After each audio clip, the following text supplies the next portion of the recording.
Star Wars The Clone Wars Season 1, Episode 7, Bombad Jedi, or however you pronounce it, is the first one to bring back Jar Jar, which is probably one of the dumbest ideas possible, because Jar Jar is definitely not a well-liked character by the fans. Somehow they managed to make his annoying, incompetent sort of work here for a little, at least to a degree.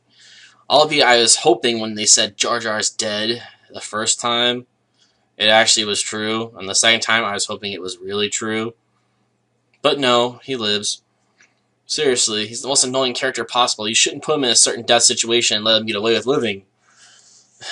In fact, the droids show their own stupidity because they think he's a Jedi. Simply because he's wearing a Jedi robe, because apparently Jedi robes are distinctive from every other robe in the Star Wars universe.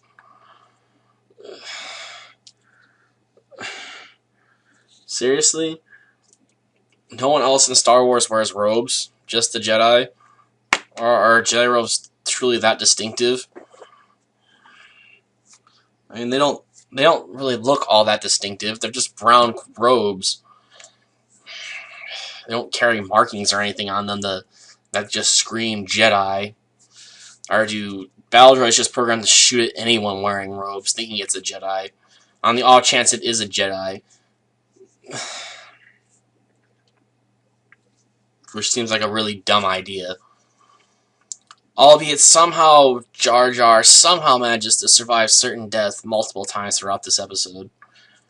He's like got the bulk or skull fighting style from Power Rangers.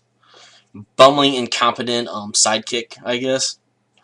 That somehow is enough to at least keep him alive, if not take out battle droids. I think the battle droids are all taken out by the giant slug. I think Jar Jar manages to take out a couple using a magnetic, those things you see in junkyards that pick up metal, like cars and stuff. He uses one of those to take them out. Completely incompetently, obviously, because he just sort of just trips, hits the controls and stuff of that nature and takes them out. After almost crushing C-3PO. And he takes out Padme's ship on accident, so they can't call for reinforcements when they know they're in trouble. Oh, man. But the real hero at the end of the day is a giant water slug that apparently lives beneath the palace at Rodidia, or I think it was Rodidia they were at. Yes, there's a giant water slug underneath it that comes out and gets all upset at the battle droids and just crushes them. Utterly. It's apparently immune to explosives, blaster fire. I think they hit it with a missile at one point, and that didn't hurt it at all either. How tough is its hide to be able to take that sort of stuff and not get hurt? And why is there a giant water slug underneath a palace anyway? I mean, I guess palaces are said to have swamp-filled pits with alligators in them, but I always thought that was more of a joke. Or just a myth.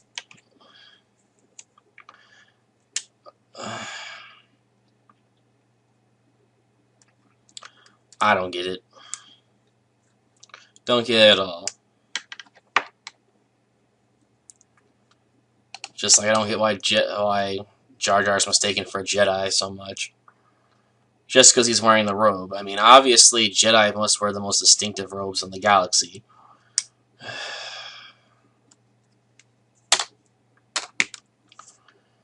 What else is there really to say about the episode? It's more of a joke than anything.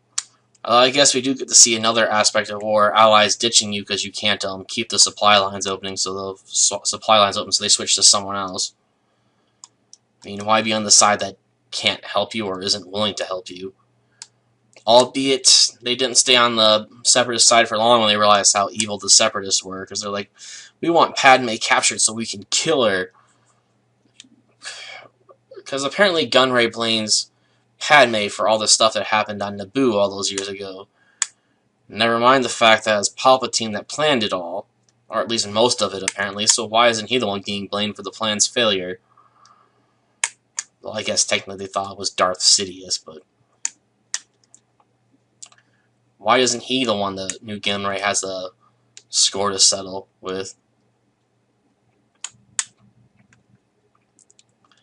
Because it was all part of Sidious's plan to rise in power to have that treaty signed, so it must have been something he could use as proof of the Trade Federation's activities and get them punished for, instead of something they would accept. It just seems like a strange thing that Newt Gunray doesn't hold a grudge against Sidious for just apparently using him for his own ends. Then again, Newt Gunray never seems to be the brightest crayon in the box. Even in Revenge of the Sith, when Darth Sidious basically says he's gonna send someone to take care of him. And by take care of him, I mean kill him. Which is a good thing, considering he's apparently an idiot. Then again, most of the Star Wars characters appear to be idiots. I don't understand that Sidious really has no use for any rivals or equals. He'll just get rid of you. And Newt Gunray, while an idiot, was apparently a powerful rival since he was a leader of the Separatist forces. Might as well get rid of him too while you're at it. I mean, he did gut the Senate, basically, eventually.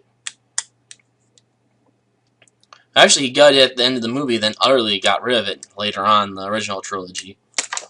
So apparently they got to be advisors for a little bit. Boom. Outside of all that stuff, I guess the episode isn't that bad. Some of the stuff with Jar Jar actually is sort of funny for a change, because he doesn't feel like he's being shoved in the scenes he doesn't belong in all the time, which was definitely the biggest problem with the prequel trilogy. He was always present, even when he shouldn't have been. Though I still have to question why anyone thought it'd be a good idea to make him the general. Seriously, he can't even walk 3 feet without tripping on something. Well, until next time, I'll have to use this webcam to record another episode of Bargain Bin Saturdays, because I get tired of using the movie posters as of late.